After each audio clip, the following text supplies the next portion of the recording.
We're live here with Renters Radio.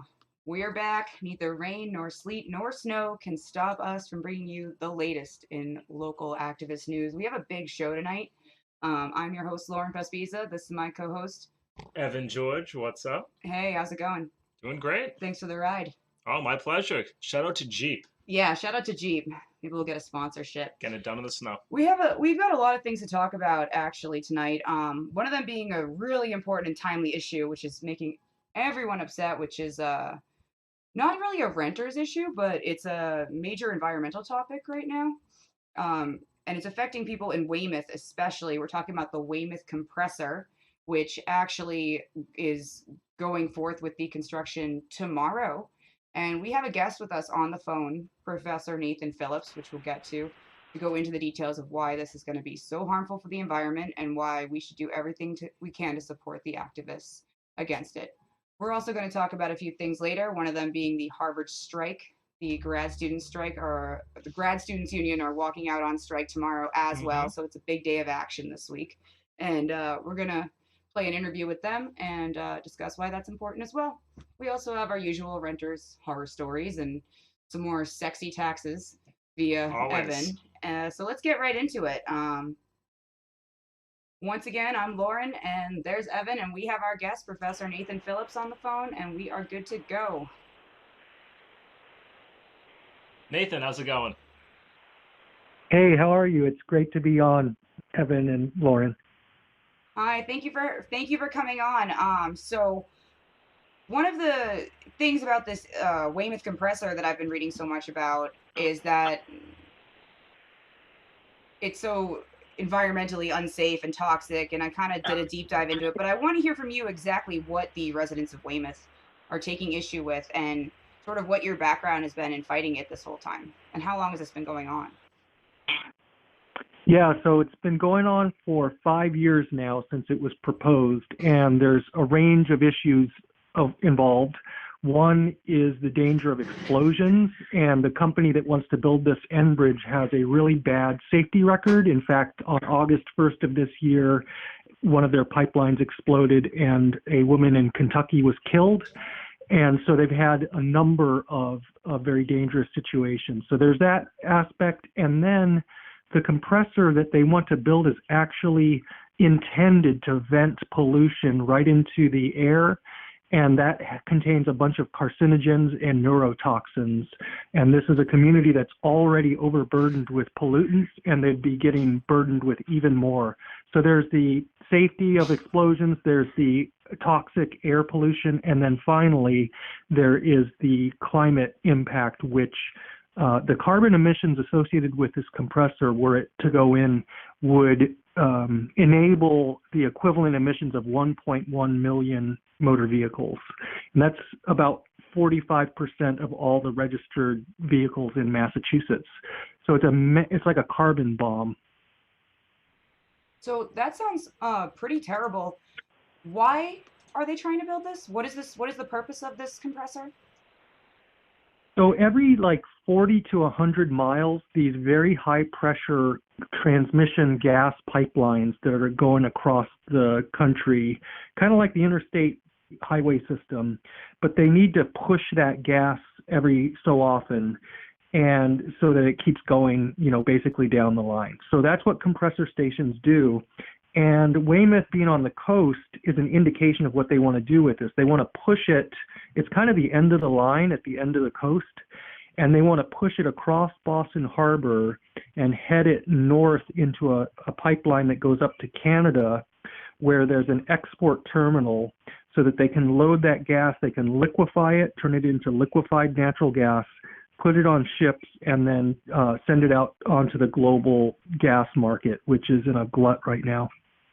So this isn't even going towards energy for Massachusetts residents. This is going towards international energy supply? Yes, that's right. And in fact, the only buyers, corporate customers of this gas in Massachusetts recently just defected from it. So Eversource was the largest single what's called precedent agreement customer. They signed this 4 years ago, this agreement to buy the gas, and WBUR broke a story a couple weeks ago that they basically said they don't need the compressor because they've already got enough gas.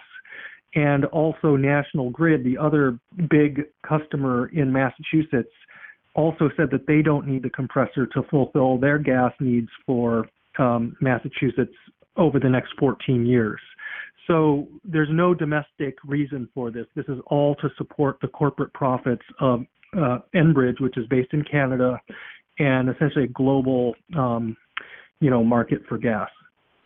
Okay, and so one of the things I was reading on was that this used to be referred to by a different name, which was the Spectra Energy. That's right. So kind of midway through this 5-year process, so this all started in like 2015, early 2015, and by, I think it was 2017, Enbridge bought out Spectra Energy. So Enbridge is based in Canada. Spectra was based in Houston, but now it's the parent ownership is Enbridge. Okay, and why is this allowed to be built with such a terrible safety record, where it seems like everyone, even the mayor of Weymouth, has spoken out against it? You were showing me some letters that were shared from the mayor to Charlie Baker. Why has this been allowed to go on and be built when it seems like there's so many citizens against it? Yeah, it's pretty incredible that this is actually going forward. It makes no sense on so many different levels, except for corporate profits and the capture of officials who should be defending the environment for Massachusetts, but are instead working on behalf of corporate entities. So that's the only thing that, is the reason that this is going forward. It's kind of like that fable, the Emperor's New Clothing, where everyone can look at this site, and when you tell people that they want to put a 7,700 horsepower compressor that will periodically vent raw uncombusted gas right there next to all of those homes, daycare centers, it's astounding that this is even, we're watching, such a process go forward. It's just really quite amazing. And Nathan, I wanted to follow up with that because what Lauren was just saying. I mean, the Weymouth mayor opposes this, Quincy mayor opposes it, Braintree mayor opposes it. Even Representative Stephen Lynch, who I have never agreed with him on a single topic, he opposes this. So does Ed Markey. So does the Attorney General. So when you say that there are officials that are letting this go through, how is this actually going through, and who should be held responsible for it? Yeah, well, there's really just one official who is claiming not to be able to stop anything, and that's Governor Charlie Baker. So really, there's overwhelming bipartisan opposition to this, and that includes the mayor of Weymouth is, I think, a Republican, registered Republican. The state senator Patrick O'Connor that represents Weymouth is a Republican. And actually more Republican senators signed a letter percentage-wise opposing the compressor than even the Democrats did in the Massachusetts State Senate. So the opposition is overwhelming, and it's not partisan at all. It's just Charlie Baker, who claims not to have any power to do or say anything in opposition to the compressor. I'm very concerned about the financial conflicts of interest, which I'm happy to talk about as well. I'm actually really curious about that as well. I did end up reading an article by, who was it? It was Itai Vardy, I might be messing up that name, about how his former energy and environmental secretary ended up going to work for some consulting firm. Is that what you're referring to? Well, there's a wide range of conflicts of interest, financial conflicts of interest, including but not limited to the one that you mentioned. So, the one that it kind of is just so obviously glaring to me is that the law firm that represents Enbridge, their executives donated $83,000 to Charlie Baker's campaign. So they're they're representing the applicant for this and simultaneously donating $83,000 to Baker's campaign. The environmental consultant TRC companies based in Lowell, that's the one that you made reference to just now. They work for Enbridge. They're a consultant for Enbridge, and they donated somewhere around $30,000 to Governor Baker as well. So these conflicts of interest are pervasive. That's just one part of it. Another part is Governor Baker is directly invested in fossil fuel companies, including ExxonMobil, which owns part of the pipeline that the Weymouth compressor would actually feed across Boston Harbor, called the Maritimes and Northeast Pipeline. So has he made any statements at all regarding this after being called out on it for seems like years? He's consistently said that he has no role, he has no power to do anything, that it's a federal issue, and that's manifestly incorrect.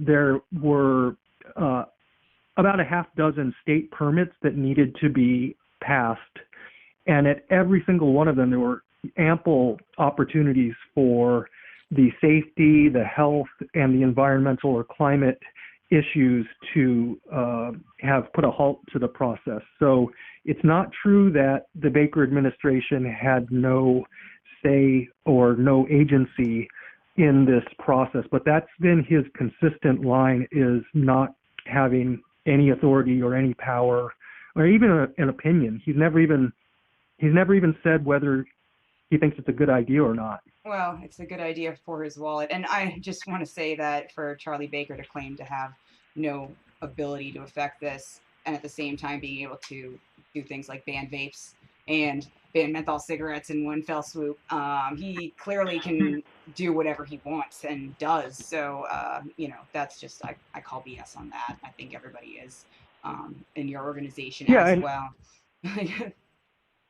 Yeah, and every other elected official, I guess they could have made the same point as well. They could have said, like, well, I can't do anything, I'm powerless, but no one else has. It's only been Governor Baker. So the question is, why is he so especially powerless, in this matter? Well, sounds like he has a lot to profit for. And speaking about other ways of holding Charlie Baker accountable, was there anything that the House legislature could have done? Was there any bills that were being considered that maybe would have stopped something like this?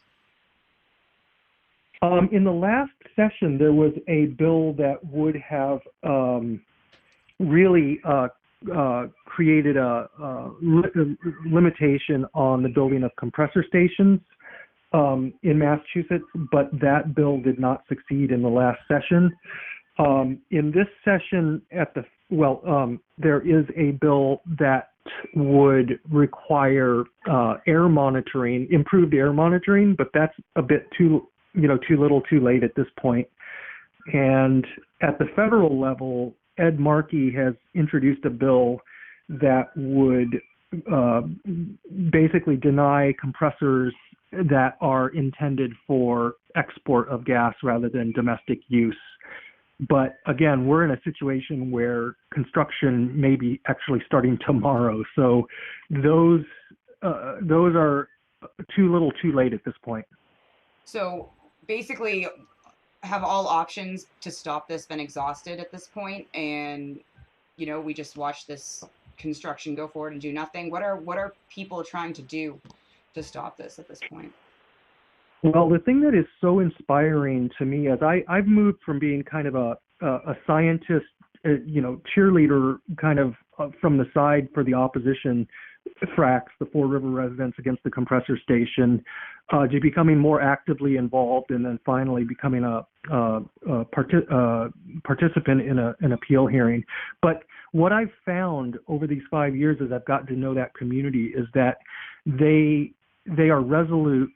They are not backing down. They are not giving up. They'll never give up. They're going to fight this as long as it possibly takes. And there's a couple things that, oddly enough, I know it may sound crazy, but I still think there's a pathway to win this thing for a couple of reasons. One is that, as I mentioned, it's kind of like the emperor's new clothing, that it's such an obviously crazy place to be putting a compressor station. It's in a spotlight. It's right next to the Four River Bridge. It's in such clear view of everyone, and it's constrained. It's kind of waterlocked, if you will, with very limited egress and access. And so, in terms of kind of slowing down their attempt to excavate the coal ash, which is a toxic foundation on which the compressor would be built, they need to move 1,100 dump truck loads of toxic arsenic-laden coal ash out of that site.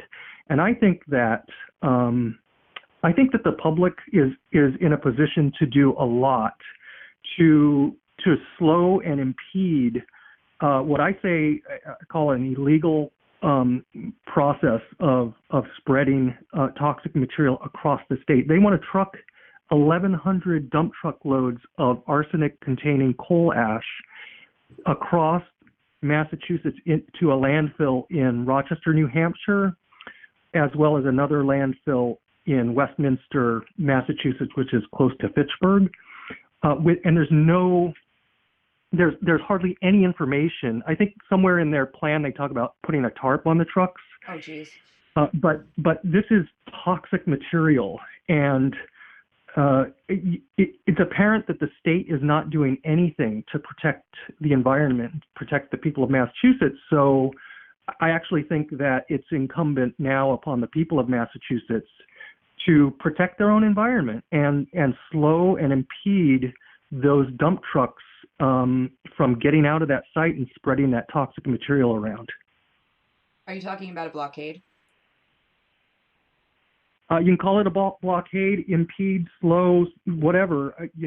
I also think that science can play a role in sampling for arsenic that may come off of those trucks, and to provide as evidence that this is happening. So I think that preventing the spread of this toxic material is something that people should consider joining. I've put out on Twitter the routes that I think would probably be the ones that they would attempt to take from the compressor site to Rochester, New Hampshire, the turnkey landfill.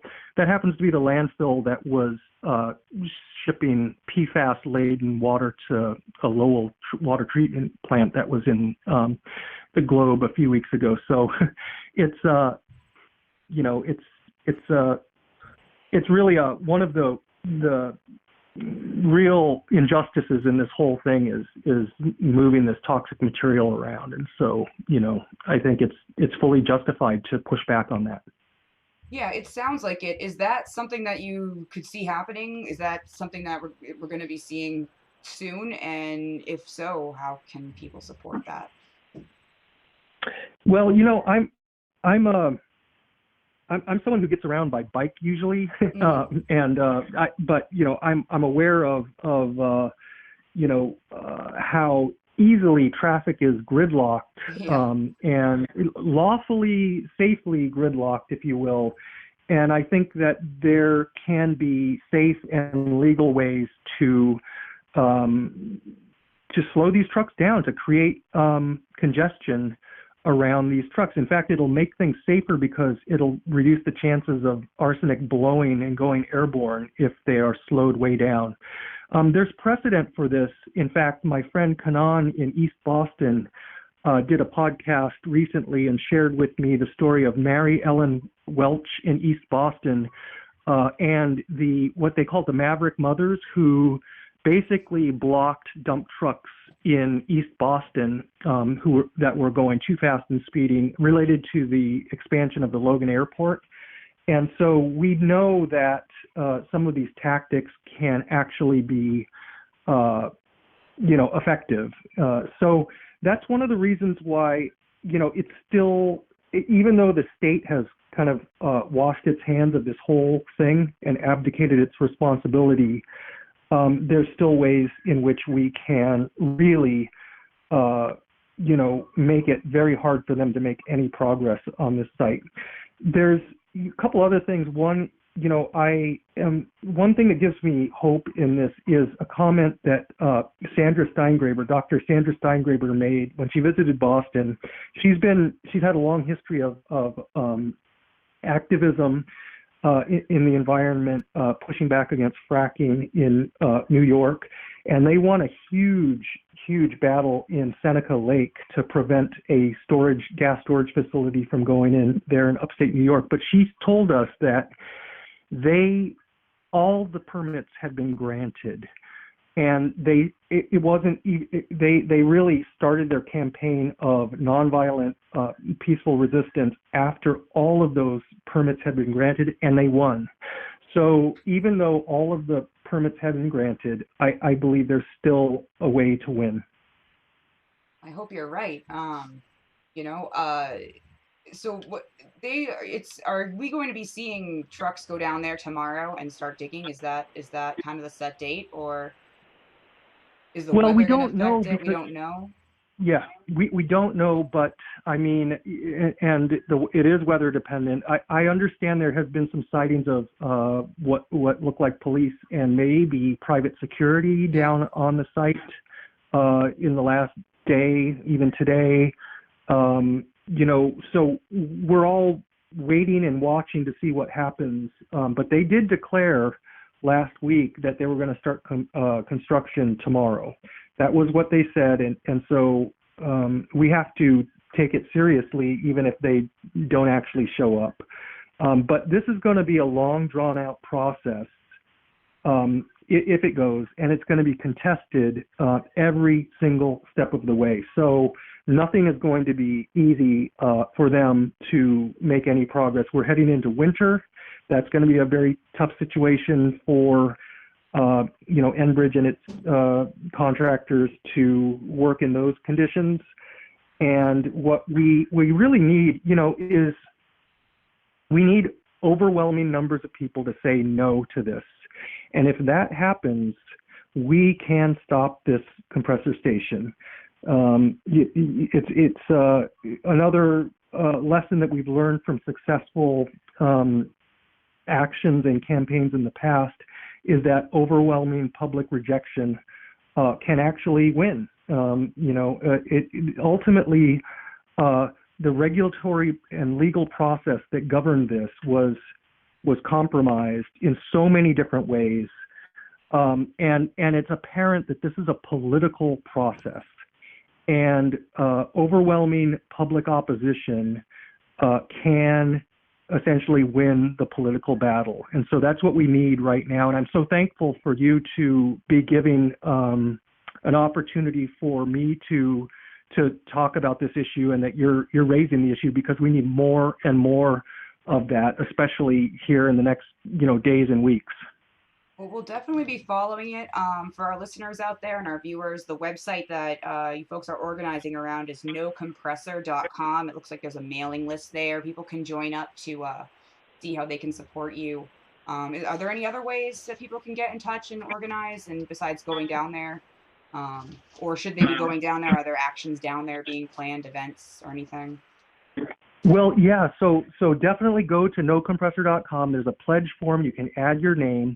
The other thing you can do is talk to your neighbors, talk about what a bad idea it is, and form affinity groups. Form in your own communities or the people you hang out with.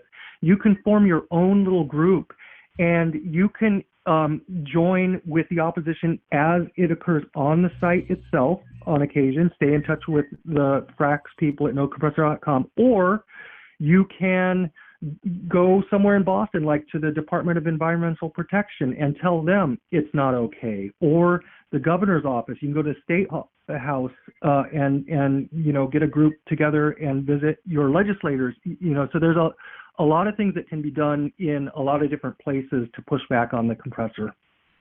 So tell Charlie Baker, go over there, talk to him. We don't want this compressor. And if you can get to Weymouth, go to nocompressor.com to join the fight against this environmental disaster affecting Weymouth. I know Evan might have some affinity groups. Oh, absolutely. Boston DSA has been organizing around this for months and months. So if you'd like to come link up with us, I'm sure we have a lot of actions planned around this. And I know we went a little late, Professor, but really thank you so much for coming on. This was incredible. Yeah, this was really Yeah, informative. Boston DSA has been awesome. I'm so thankful for the support. Okay, thank you so much. Thank you, and good luck. Okay, you too. Bye. And that was Professor Nathan Phillips of BU. Yes, I BU. believe so. And from the nocompressor.com, the FRRACS for, it's kind of a long name, for River Fark. Nah, for Frax. I don't know how to say anything. But I mean, this is the stuff though that it just drives people crazy. I mean, like I was reading stuff while I was speaking from the Greater Boston Physicians of Social Responsibility, saying the compressor station, even by the data provided by the company itself, is likely to worsen the health and safety of everyone already at risk. Yeah, there wasn't any reports that really made it look safe. It just seems like Charlie Baker didn't really care to read them or ignore them. And I mean, one of the most outlandish parts of that whole thing was as he was discussing, this is all about piping, I'll just call it energy, to other locations. It's not even like this is going to, the energy is being consumed by the people of Weymouth. This is what you see in like any of our resource policies is like where the energy actually goes. The waste of that energy is always in like low income communities. They're putting this by the coast that has a history of flooding. What's going to happen 2 months from now when we have a high tide at the wrong time? Right. The dumbest, I don't want to curse this early in the show, the dumbest things imaginable. Well, it's not dumb for the people making money on it. No, it's just mind boggling. Yeah, it's just unfortunate that the people of Weymouth haven't been respected. Yeah, I would be. And they go out to meetings, and this is why people kind of lose faith, and they say, why even bother voting? They show up at those board room hearings that they plan at like 11 a.m. on these awkward days. They show up, nobody listens. There's representatives that say, yeah, nothing we can do. We don't know. And that's why I wanted him to like just to push a little bit and just be like, well, who could you actually direct this to? Because at the end of the day, this is being decided by people in the room. And it's Charlie Baker. Sounds like the people in the room. Yeah, the rest of the people in the room are also against it. There's a huge list of people against it. It's just it's in Baker's hands, and any sort of disaster will be in his hands too. Yeah, that's just horrible. Well, hopefully enough people will organize because this is, no pun intended, a very toxic issue that nobody wants to touch. And so if you do get enough people in the streets, and he was right, blockades have a very long history, especially in Boston, around like, no, you are not going to bring toxic waste. And this is being planned by a school. That was even mentioned tonight. This plant is going by a school. Oh, man. Really hope all the parents in that area, and it's up to us to also organize with them. Be like, no. Like, you're just not doing this. Yeah, that's a huge risk. I hope that they stay safe, too. He mentioned private security being out there and, more police. I hope everyone stays safe, and that if anyone does get arrested, that the mass bail fund helps them out. Yeah, absolutely. We should link them up. And now, do you want to share more sad stories of renters? Have to. Yeah. I have to. Yeah. All right. We have, before we take a quick break, we have a story from one of your local neighbors or former neighbors. One of my people? Well, not really your people, but they're from Haverhill. Oh, that's my people. Come on. Yeah, it's your people. Let's bring it up. You can tell me whether you think this is legal or not. So here's a Haverhill horror story. I'm going to say anonymous because I didn't get complete permission to use a name, but friend of the show. Anonymous moved from a 1 studio to a 2-bedroom in the same building recently. New building, same slumlord. She had to pay last month's rent, then move out by November 15, but leave the electricity on and in her name in case new tenants wanted to move in early. They overlap tenants there all the time to just make a bunch of extra money. Quote, I got the place dirty and unpainted because the first month I moved in, they said they couldn't have it cleaned and painted until the 20th, which means I paid a full month's rent to live there 10 days. But because I didn't let them swindle me in the beginning, now they're saying the walls are all messed up and they're pretty much just as gross as when I got them. I owe $1,000 in damages and there are only 2 things wrong with the apartment. We didn't take photos when we moved into that because we were running from an even worse landlord.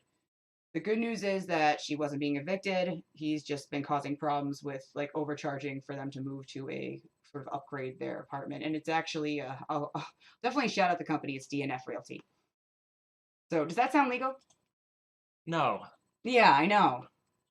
So wait, why does she owe so much in damages? Because it wasn't good when she got there because they never fixed it. And then they made her pay last month and move out early and keep the electricity on. Yeah, This is why you always take pictures. you always take pictures, and I think I said this last episode, but a landlord can't evict you from your home. Right. So bring in a judge. Yeah. Make them go through the process. Renters actually have a lot more rights than people think. Yeah. And In this case, it wasn't an eviction. It was just like being doubly charged just to move. Sounded like an extra month's rent. Though that's actually not a bad price for a month's rent for a studio, but it's April. I was gonna say it's April. And having to move quickly, and when you haven't received your full months of stay, you weren't able to stay there even though you paid for it, and overlapping payments. It just sounds like there was all kinds of problems with that. So hopefully that she's settled in now, and that the landlords are treating her better. Hopefully she didn't have to pay all that extra money. And always remember to take pictures. Always take pictures. Always take pictures. And also don't buy into the fear. Meaning, if you think, oh my god, I have to pay this right now. Yeah, what are they No. gonna do? Kick you out? Like physically remove you?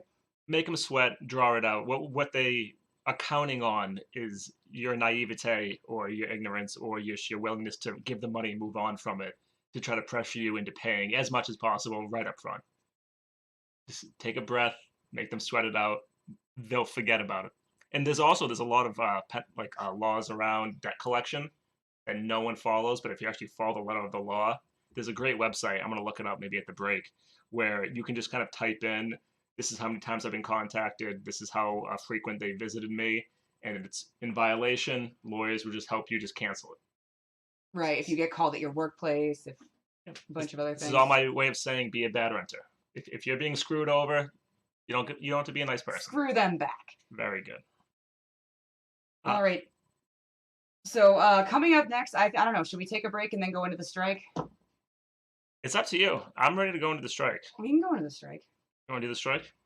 Do the strike. Okay. So if the Weymouth actions aren't enough for tomorrow, there's another big thing going down tomorrow, which is the Harvard Graduate Student Union is about to go on strike. And I haven't gotten a chance to check the papers today because I've been busy, but this will absolutely get national headlines that the prestigious Harvard University is having all of their graduate students go on strike right before finals.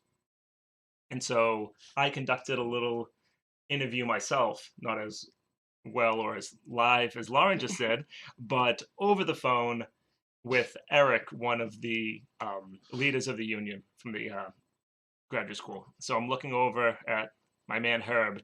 Herb, do we have the audio from the interview we did? Yep. All right, so we're gonna play that. Any tech issues, we're gonna blame Lauren. Oh yeah, it's all my fault. And then I think it goes maybe about 9 to 10 minutes, and then we'll pick it up afterwards with some thoughts. Answer any questions in the chat that I'm just starting to look at now, and then we'll take a break right after that. Sound good? All right. Oh, and I should have told you, start it like 20 seconds ahead. Okay. Or people can see a little behind the scenes. Me crying because the phone isn't working. Now, and then I'll play it tonight as we hopefully promote to try to No, that works. There you go. Hello? Oh, hello, Eric. Hey. Yes? Hi. Is Hey. now still a good time? Yeah. That's fantastic, and I really appreciate you taking the time to speak to me. Yeah, of course. Just very quickly, just because I have some questions, because I certainly want to help promote the strike in any way that I can. Do you have any questions about like who I am or? I think I explained everything. All right. So. Awesome. We can just hop right into it. So I'm actually recording this now, and then I'll play it tonight as we hopefully promote to try to get some people out to the action tomorrow. Sound good? All right. Just starting from the top, would you mind just introducing yourself and what your role is in the strike? Yeah, so my name's Eric Baker. I'm a fourth-year PhD candidate in history science. I've been organizing with our union for the last couple of years. So, I am one of many people across campus who's been helping out, spreading the word about the strike, talking to my colleagues and classmates in my department and in other departments, to local community supporters, other unions on and off campus, local politicians, and just generally trying to raise awareness of the strike and to get all the logistics in place to ensure that we have the biggest impact that we can. That's awesome.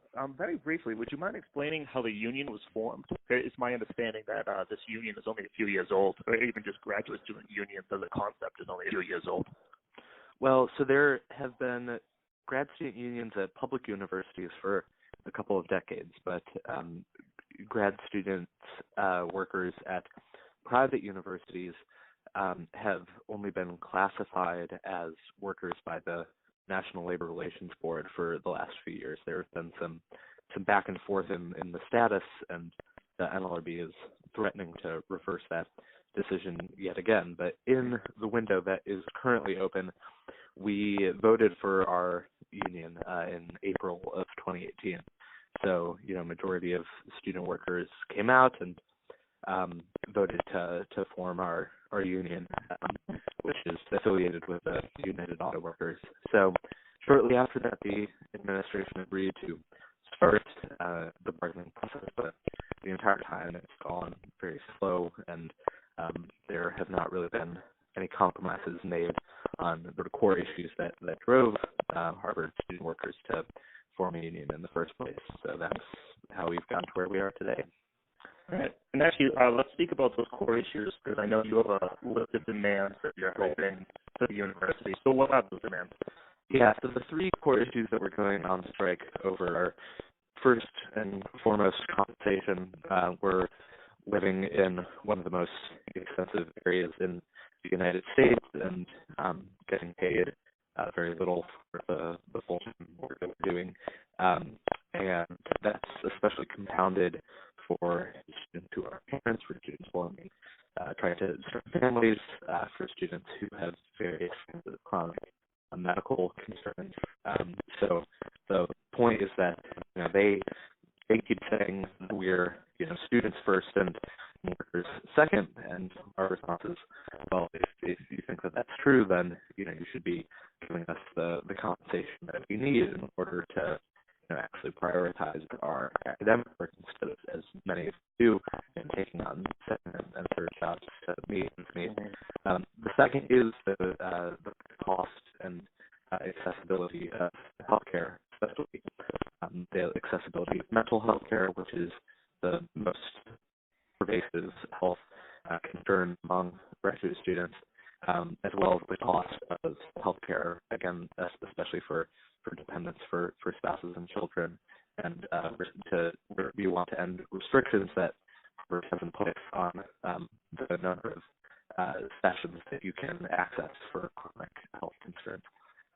So the idea is, this is the richest university in the world, and yet you are not able on that insurance plan to just go to weekly therapy, which seems kind of unbelievable. And then lastly, one of the most important issues going back to our union election has been the pervasiveness of harassment and discrimination on campus. And there have been a number of high-profile incidents of professors on campus, like so many powerful male figures across our country who have been wielding their power as bosses and supervisors to abuse, harass, discriminate against graduate students.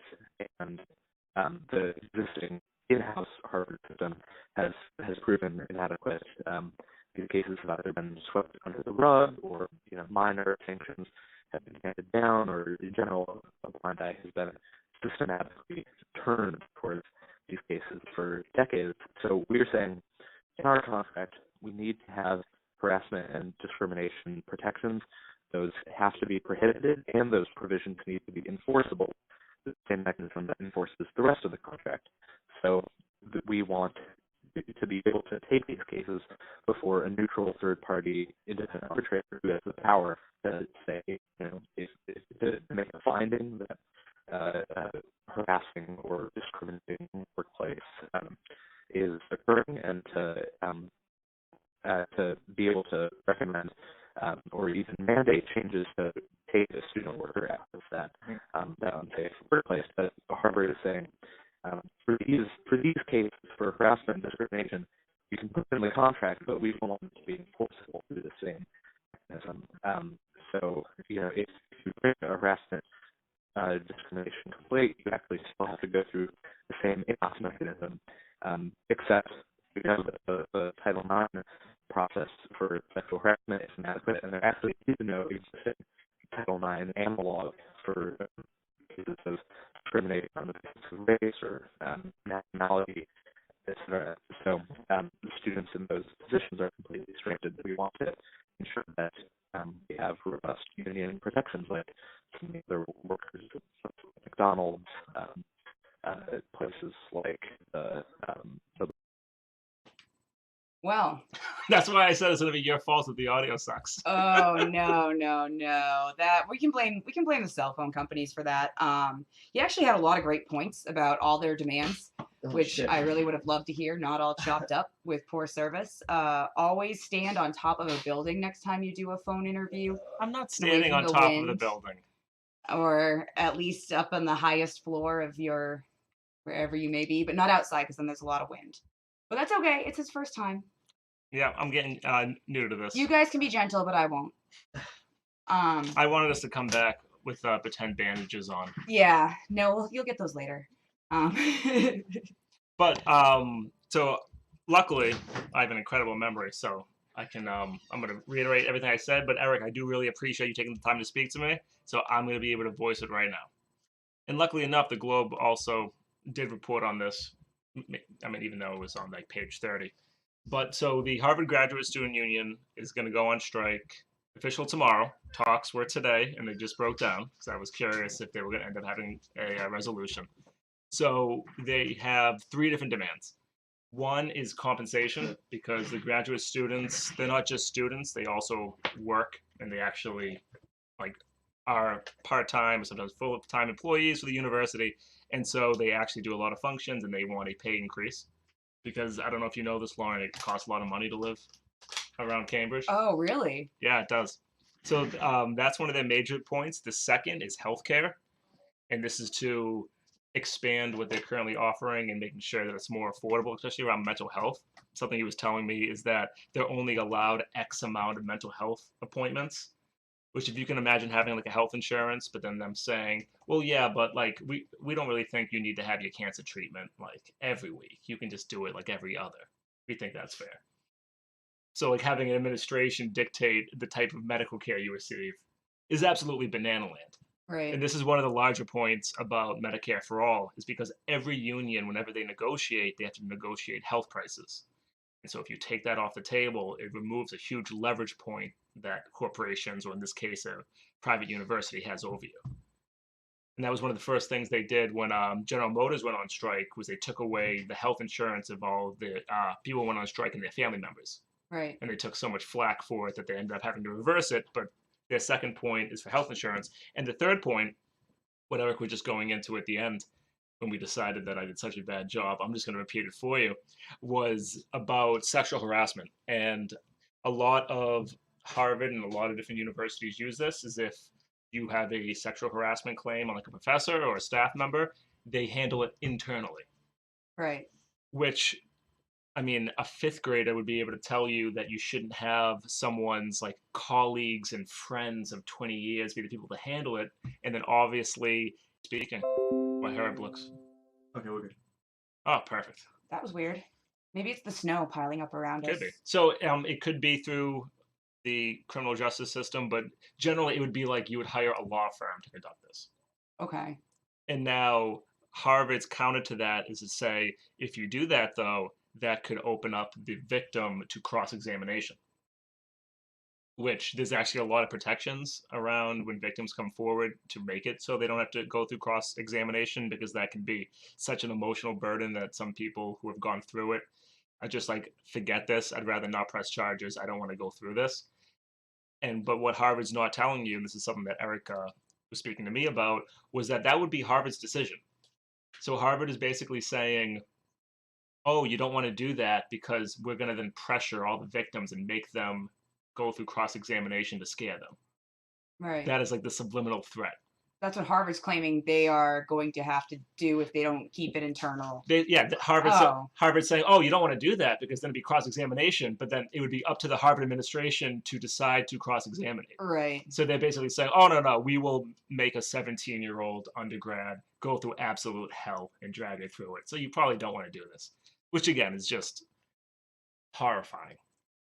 And that seems to be one of the major issues that is coming up in media coverage of this strike, or coming up in what I'm seeing people talk about with this strike, is that's one of, like, I don't know, sort of the big public points.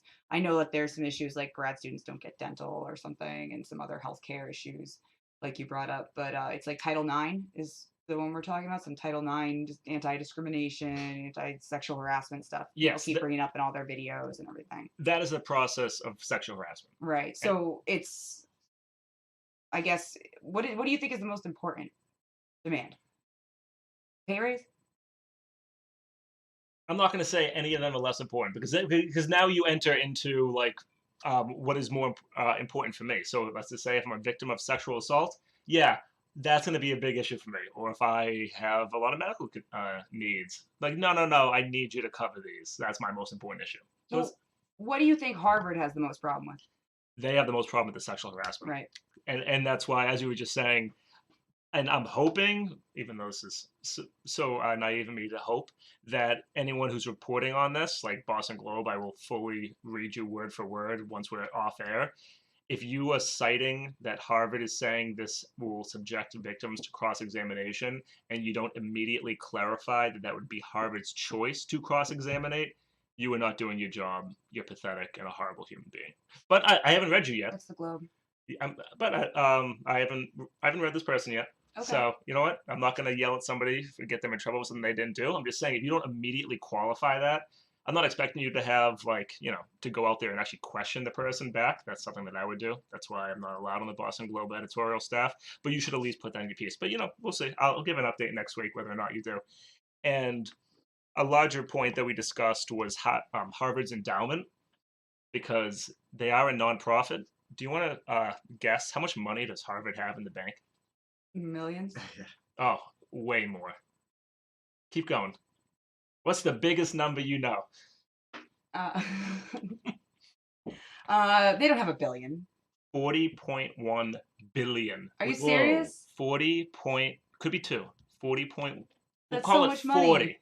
billion endowment. They can afford to pay for people's health care. They could afford to pay for all of our health care in Massachusetts. And somebody went on Fox News recently because there was a halftime protest, which I'm going to get to in a moment, saying that, oh no, like we can't raise the wages of graduate students, like because Harvard gives scholarships. Now they won't be able to give scholarships. $40 billion. Which brings me to the second point, which was the Harvard versus Yale game that we discussed.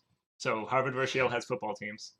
Ryan Fitzpatrick is a graduate of Harvard. Other than that, I could play for the football teams. They're not that good. If anyone's listening and you're a fan, I apologize. You are a great athlete. I hope you make it. But anyway, during the halftime of both Harvard and Yale, both schools, in coordination with one another, kind of charged the field, and they conducted a protest during halftime about their endowments. So Harvard is the wealthiest university in the country.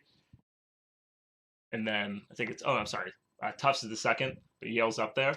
And what they were protesting was how Harvard invests their money. So Harvard invests their money in ExxonMobil, in the oil industry, and then also in hedge funds which profit off of Puerto Rico's debt. And so that got national attention that these Ivy League kids were interrupting, which was, again, just halftime, a football game, but talking about how Harvard spends its money. So that was a side point. And those were the main issues they were bringing up, not the vast amount of property Harvard's buying and there's a lot of bad ways I feel like Harvard spends its money. That's true, but I mean, if you're going to highlight the fact that their endowment is still funding the fossil fuel industry, okay, and making was a life climate strike? absolutely horrible for the people of Puerto Rico. I'm Okay. fine with that. Okay. You don't have to give every take all the time. That's okay. Okay. Even though I might have mentioned it, but that's okay. They're only grad students. Was this part of the climate strike movement? I You can't can tell look you. that up. If Yeah. anybody knows, call in or comment. Sounds like it could be if that's I what can't you're tell you. concerned about. I know the captain of the Harvard team. He did like a thing like in support of it. So like Cool. the players knew, the fans knew, and it was awesome. But quickly getting back to the strike, so they had last minute talks today for their 3 positions. Harvard is saying, "Oh, we just can't pay for this stuff," which is again laughable. But their big point is they don't want third party sexual harassment arbitration, because then some of our faves are going to be taken down. Yeah, that's for sure. And they're sick of that. They don't like bad publicity over there. And so what will end up happening is they are going on strike right around finals to hopefully put additional pressure on the administration and the tenured professors who might be a little bit more aligned with keeping things calm and comfy. And if you want to support them, I believe starting at 8 a.m., maybe 9 a.m. tomorrow is going to be their first strike. So head to Harvard, you will hear the noise. Rise and shine. There's going to be hundreds of kids, and I know Boston canceled school tomorrow. Somerville did too. Oh. And so at first I was worried that the weather would work against them, but if it's a snow day, those high school kids are going to come up. So if you want to be in an incredible environment of solidarity, if you've never been to a strike, if you've never walked a picket line, this is like the best entry you could possibly do. It's going to be, again, a bunch of graduate students, college students, high school students. I'm going to try to swing by. Let's see if my work is not canceled for tomorrow. I might try to swing by. And they will be picketing every day, all day, until the end of finals. So bake them cookies, bring them snacks. Yep. College kids love snacks. Everyone loves snacks. A little insider tip: everyone's gonna flood with like coffee and food for the first 3 days. Right. You want to show up on day 4 with that box of Joe. That's like the hero move. But really, show solidarity. This is going to get national attention. We want to embarrass institutions like Harvard, because if it can happen at Harvard, it can happen anywhere. And the graduate students absolutely deserve more pay. They absolutely deserve lessening the rising costs of healthcare, and they absolutely need to have third-party arbitration for sexual harassment. That sounds like, yeah, I hope they get what they want. And I hope we find time to make it out there. I'd like to get some video and do some live interview too. And if you're going to be watching the podcast later, I'm going to hand wash the audio. So maybe the interview will work as a little bonus treat. But Eric, thank you so much for doing that. That was awesome. And yeah. Thank you for chasing down grad students to do that. Oh, my pleasure. My pleasure. Did you talk to them yet? Did you talk to them yet? And then in the final hour, you got something, and it's a good thing you remembered what he said. So yeah, we totally stand in solidarity with the Harvard grad student strike, and I'll be trying to make it out there just because I enjoy a good protest and take some video and talk to some people. Maybe bring some snacks on day 4, as Evan suggested. And we hope that they get all their demands met and that Harvard caves and they come to some sort of agreement. I know winter break's coming up though, so. Well, that's why they planned it right around finals, which is smart. Yeah. And 9:30, you feeling like taking a break? Yeah, sure. All right. All right, we're gonna take a break. We might come back. Maybe not. I don't know. We'll see if the tech holds up. But yeah, we're Renters Radio. We just had some great guests. We heard from Professor Nathan Phillips from the anti-Weymouth Compressor movement, which also major action start tomorrow. And we heard from Eric the robot. Eric the robot? Because the audio. Oh yeah. Herb got it. Thank you, Herb. God. Yeah, Eric the robot. Don't hate me. In support of the Harvard strike, which also starts tomorrow. We got a few other things to cover when we get back. We've got some sexy taxes. Oh, there is something to be excited for. Yeah, let's take a break and come back to some sexy taxes. Yep, you get to hear Marty Walsh entering the hot tub of what is the sexy tax experience. And then Howie Carr might be making an appearance too. We'll see how I feel. We'll see how I feel now. All right, we'll be back soon. All right.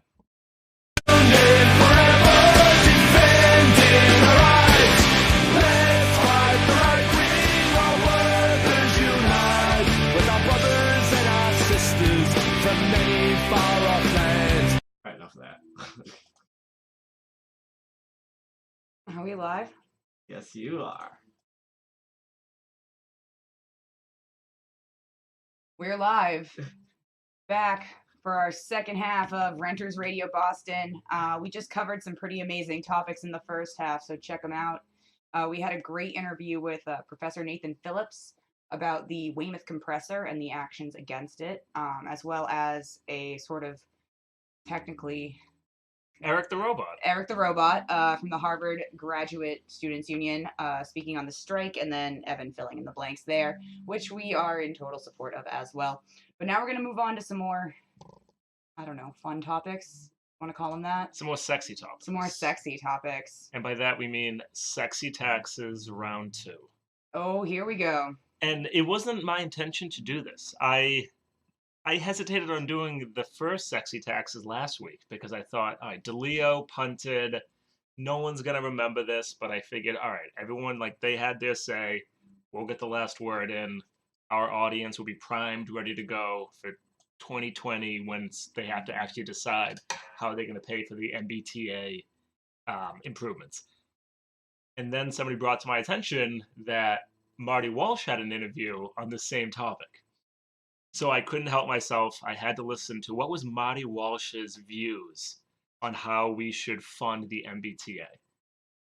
And for the audience to remember, I said there's 2 big divides. There's all the politicians and the lamestream media, as we'll call them, that are just talking about a gas tax and congestion pricing. No one's talking about taxing corporations or taxing the millionaire class of Massachusetts. So Lauren, you have not listened to this audio, right? No, I have not. What do you think Marty is going to pitch we do? What bold idea do you think Marty is going to pitch for us? I'm not sure, but I'm pretty sure that it's not actually a bold idea. And you're going to hear the word bold said maybe 17 times in these segments, and I cut around a lot of it. I don't know what agency he hired to say, whatever you do, just keep saying bold, bold, bold. I mean, there was then an article in Boston.com.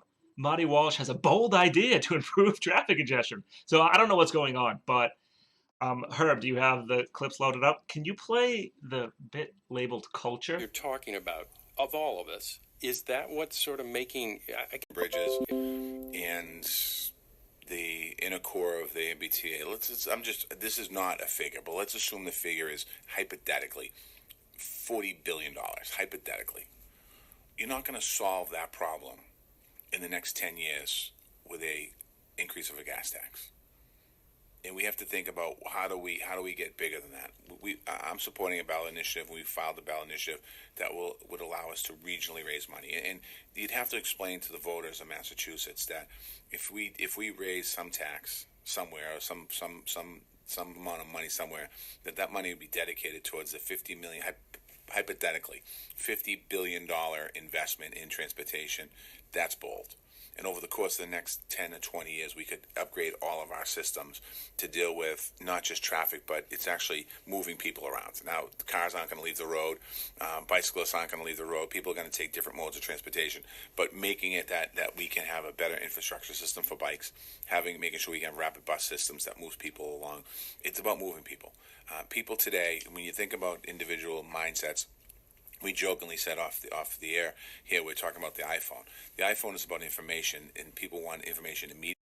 Okay, so in that segment, and I'm actually glad you played the bold one, because I played into my joke of saying that you're going to hear that so much in this interview. Right there in that one segment, it sounded like Marty was skeptical on the gas tax. Yeah. Because he said in it, you're not going to pay for all this with the gas tax. And so later on in this clip, and it's easier if I just jump to it, he brings up how Los Angeles is really bold. Because do you know what Los Angeles did in 2016? They passed not a gas tax, not a congestion tax, but they raised their sales tax in order to pay for all of their improvements. And so they put it to the people, and they said if we an extra half a cent for your sales tax over 40 years, we can raise $120 billion, because Los Angeles has a lot more people than we do, but that's how they decided to raise it. And the people of Los Angeles actually supported it. But a sales tax, very similar to a gas tax, similar to congestion pricing, it hits disproportionately the working class, because every penny and a half that somebody who is in the working class makes, they spend. And that means that if you raise the prices on anything, it actually impacts their wallet. Right. And so in a bubble, I'm not opposed to sales tax. In a bubble, I'm not even that opposed to a gas tax or congestion pricing. But if we are going to talk about bold ideas, if that's the name of the segment they want to do, just asking the working class to pay for all these improvements is a horrible way to go when you're not also asking corporations to do their thing. Now, before we go to Marty's next two segments, and so the next one we'll do culture, because that to me is, that one just gets me pretty good. Marty Walsh. Culture, culture, culture.